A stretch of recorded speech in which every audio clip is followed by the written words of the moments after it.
मोरिया अपने घर में लेकर आए हैं गणपति बाप्पा। मोरिया। क्या कहना चाहेंगे आज, कितना खुशी का दिन है आपके लिए?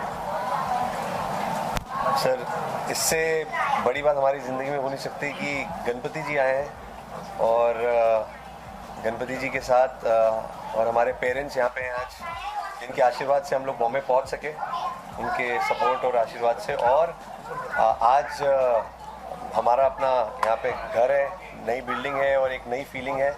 और हमारा आज ही गृह प्रवेश भी हुआ है साथ में ही। तो जो गणपति जी के साथ जब गृह प्रवेश हो तो इससे बड़ा ओकेजन हो नहीं सकता हमारे लिए।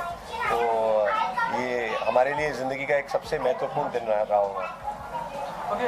सर, कहना थोड़े से चाहिए कि गणपति बाप्पा जब आते हैं, जब चले जाते हैं, तो उस आने और जाने के बीच का क्या सफ़र है? आने और जाने के बीच में ही जो फेस्टिविटी होती है और जो रौनक होती है वो इस बीच में ही होती है। आने के बाद भी सूनापन है और जाने के बाद भी सूनापन है। हाँ, लेकिन वो एक वाइब छोड़ जाते हैं, एक अच्छी सी एनर्जी छोड़ जाते हैं घर पे आके, जिसके सहारे हम लोग पूरा साल निकालते हैं।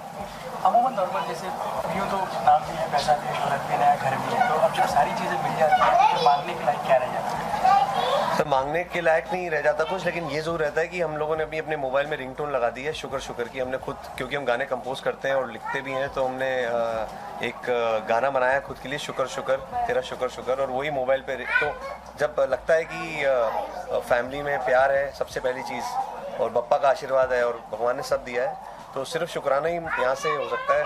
बाकी तो अब ऐसा लग रहा है कि गाड़ी अपने आप चल रही है और अपने आप काम हो रहा है, अपने आप गाने बन रहे हैं, अपने आप ऑटोमेशन में चला गया है। और मांगा तो पहले भी नहीं था, तो अब क्या मांगेंगे जो बिना मांगे मिला। बात करें, आप दिल्ली से हैं, ठीक है, तो यह कब से मुंबई में गणपति रख रहे हैं, क्या है इसके बारे में? हम एक्चुअली ग्वालियर के हैं और वहाँ सिंधिया स्कूल जो हमारा जहाँ से हम पढ़े हैं, वहाँ पे हर साल गणपति जी की 3 दिन की छुट्टी होती थी गणेश चतुर्थी की। और वहाँ पे एक ताल है फोर्ट के ऊपर किले पे, और वहीं पे हम लोग विसर्जन करते थे। तो हमको 4th क्लास से, बचपन से हम लोग आज तक ऐसा कभी कोई साल आया नहीं है जहाँ पे हमने गणपति जी का विसर्जन में हम भागीदार ना हुए हों। क्योंकि स्कूल ख़त्म हुआ, उसके बाद बॉम्बे आ गए, और बॉम्बे में तो एक अलग ही जलवा है गणपति जी का। और इसका जो मेन क्रेडिट जाता है वो हम दोनों की वाइफ्स को जाता है, बिकॉज वो लोग, हम लोग काम में बिजी भी रहते हैं, तो भी वो पहले 1 महीना पहले से सोच के रखते हैं कि भाई इस बार गणपति जी हम लोग सुबह इतनी बार बोला था याद करने के लिए, सब अच्छे से याद रहा आप लोग को। एक्चुअली मैम, आपने इतने स्ट्रिक्ट ट्रेन किया कि आपके पीठ पीछे भी ये आपकी तारीफ ही करते हैं। ओके मैम, जाना कि मीत सर को हम ऐसे उनके गानों के थ्रू जानते हैं, पर्सनली तौर पर कैसे हस्बैंड हैं और क्या वो चीज़ें हैं जो हम नहीं जानते इनके बारे में? मेरा वाला तो बहुत रोमांटिक है।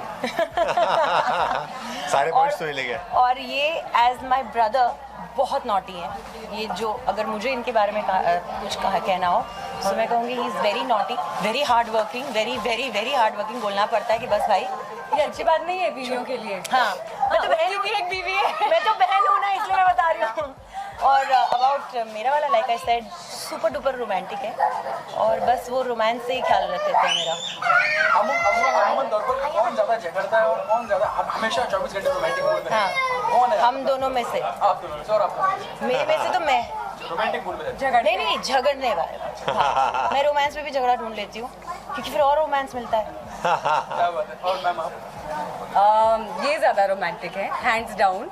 मैं रोमांस से दूर भागती हूँ, but he is my balancing factor. अच्छा, गणपति की तैयारियों की बात करें, हाँ, कितनी तैयारियां हैं, हर अलग अलग रूप होते हैं, क्या इसमें क्या अलग से आपने तैयारी की बात करें, कितने दिन से प्लान चल रहा है? ये देख रहे हैं आप, इनको ढूंढने के लिए हम लोग पूरे अंधेरी लोखंडवाला की गली गली में हम घूमे, और हम लोग बहुत ज़्यादा वाइब्रेशन में बिलीव करते हैं, और इनकी मूर्ति देखते ही हमें एक वाइब्रेशन आई कि ये हमारे गणपति जी हैं। तो हम लोग अपना गेम खेलते रहते हैं, तो इन्होंने देखा और उन्होंने कहा, इस बार हमने सोचा भी था कि हम सबने इनफैक्ट कि हम वाइट गणेश जी को इस बार घर लेकर आएंगे। इतने सालों से हम लोग इतना कुछ एक्सपेरिमेंट कर रहे हैं, so this we wanted it to be very pure, very No theme, nothing, just simple Ganpati.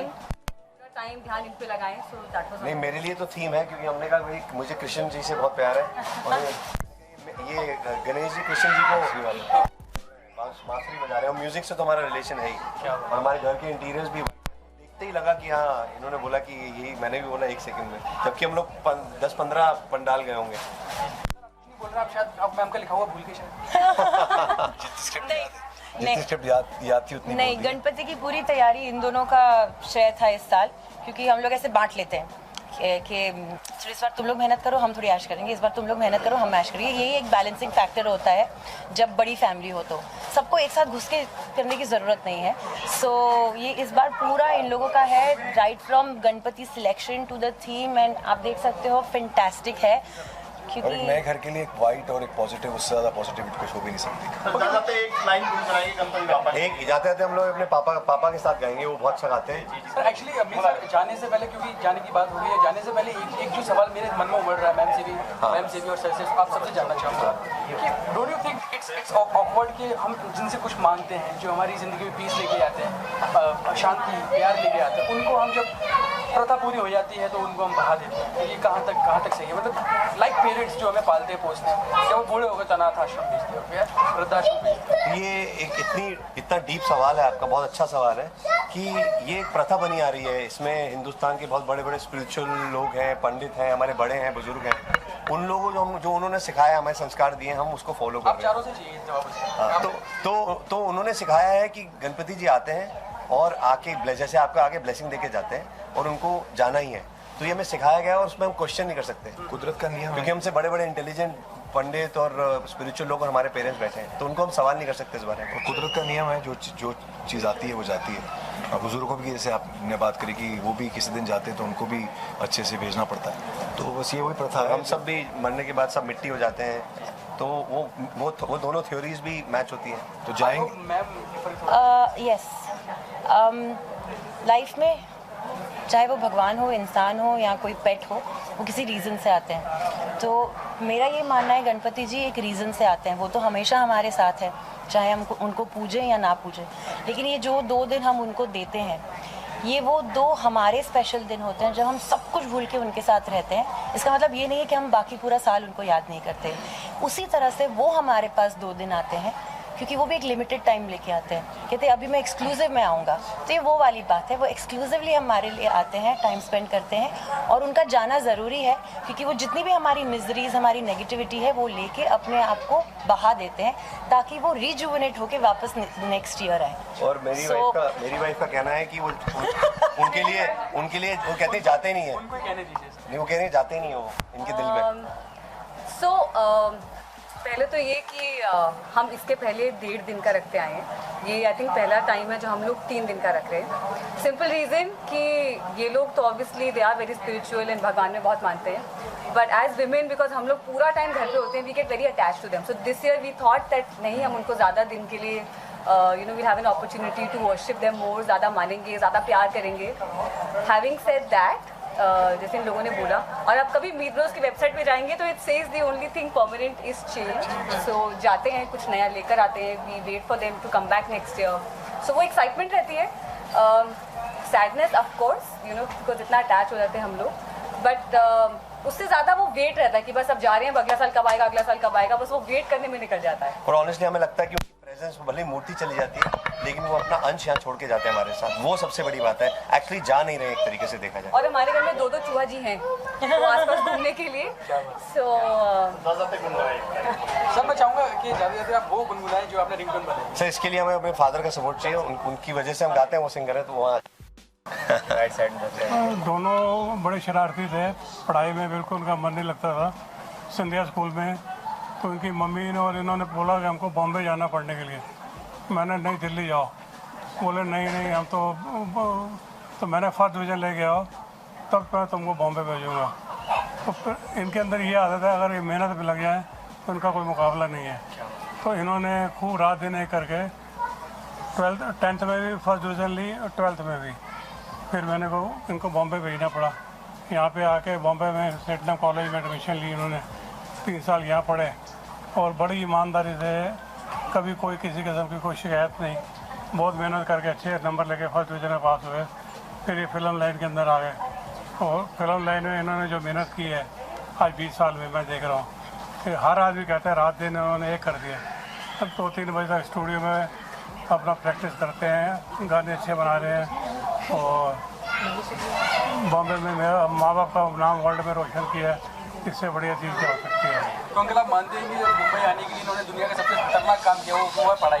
हाँ जी इन्होंने किया। बिल्कुल इन्होंने मेरे को करके दिखाया 2 साल में कि जहाँ कहाँ थर्ड क्लास आते थे हमेशा, तो फर्स्ट डिवीज़न में आए वहाँ पे, तो फिर जो मेरे को प्रॉमिस निभाना पड़ा। अंकल जी, आप कुछ बनाना चाहते हैं? आप बचपन में के लिए कुछ बनाना चाहते हैं कि मेरे बच्चे बढ़ के ये बनेंगे, ऐसा? नहीं, हमने कभी सोचा, मेरा लीकर का बिजनेस था तो वो पूरे मध्य प्रदेश में था, तो मैं इनको दोनों को उसी में लाना चाहता था। अच्छा। पर इनकी मम्मी का हुआ था, मम्मी ये बैठी हैं, इन्होंने हमें भेजा यहाँ पे बॉम्बे की मीडियम लाइन में जाओ। फिल्म इंडस्ट्री में इनके गाने वाने गाए और म्यूज़िक में बड़े, यहाँ पे आके इन्होंने कई किस्म के काम किए, छोटे मोटा कोई ये वो। फिर मैंने एक दिन को बोला, मैंने कहा तुमको भगवान ने म्यूज़िक के लिए बनाया, अब पूरा दिमाग म्यूज़िक में लगाओ, फालतू फालतू जो ये काम भी कर लो, वो काम भी कर लो। मैंने एक काम पकड़े करो जिसमें पूरे, तो इन्होंने भाई मेरी बात मानी। और हम तो इतने किस्मत वाले हैं कि हमारे बच्चे हमको भगवान की तरह पूजा करते हैं, मतलब हमको नीच भी आ जाए तो इन लोगों तक मालूम पड़ जाता कहाँ भी हो। तो अभी मैं काफ़ी दिन से बीमार हूँ, 6 महीने से, इतनी सेवा कर रहे हैं, काम धाम सब छोड़ के। तो एक लाइन गुनगुनाएंगे सर। एक सेकंड, लाइन ढूंढने से पहले एक सवाल मेरा ये है कि इन दोनों में से ज़्यादा आप जैसा कौन है और मम्मी पे कौन गया है? दोनों एक जैसे आप जैसा ज़्यादा? मैं बचपन से इनको देख रहा हूँ, साथ में पढ़े, साथ में बड़े हुए, साथ में कॉलेज आए, साथ में फिल्म लाइन में आए। तो मैंने इनको एक ही बोला, बेटा मैं ज़िंदगी में तुमसे कुछ नहीं मांगता, मुझे बस उम्मीद जो है ना, ये दो भाई ये कभी अलग नहीं होने चाहिए, तो मिल के काम करो। और मीत ब्रदर, मैंने ही नाम इनका दिया था कि मीत ब्रदर, तो खूब नाम रोशन कर रहे हैं हमारा। अंकल यूँ तो आपने पर्सनली मीत ब्रदर्स को, जो आपके दोनों बेटे हैं, तो बहुत सारी राय दी हुई, एक कोई राय जो ये ज़िंदगी भर याद रखे, वो क्या रहे?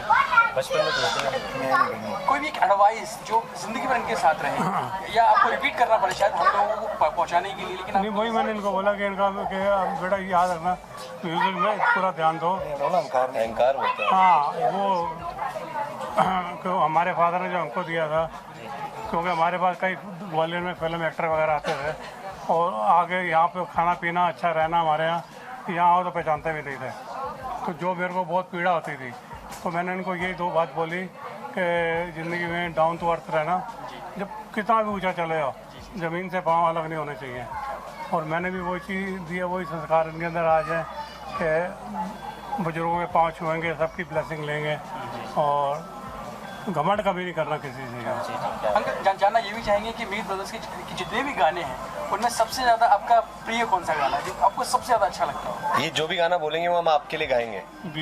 पूरे हिंदुस्तान, पूरे वर्ल्ड ने नतमस्तक किया, इस गाने को लेकर बात करें, क्या ये गाने इतना फेमस हो चुका है? काम तो पहले भी काफी किया आपने, लेकिन इस गाने ने पूरी जिंदगी बदल के रख दी। जी, क्या जी, कहना जी, चाहेंगे? जब मैं एक बार ग्वालियर से आया तो उन्होंने मेरे को उसमें गाड़ी में चल के सुनाया, तो मैंने क्या गाना बनाया, बेबी डॉल में सोने थी ये वो थी, उसमें भगवान को कुछ और ही मंजूर था।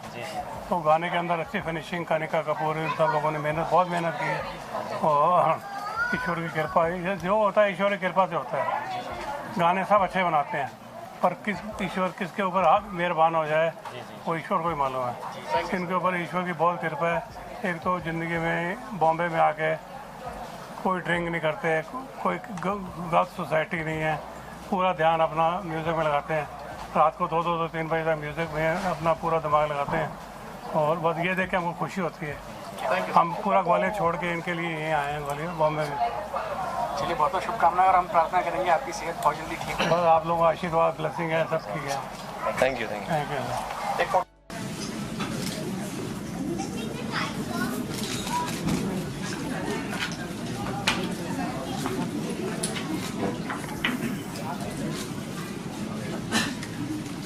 आप भी थोड़ा सा आइए।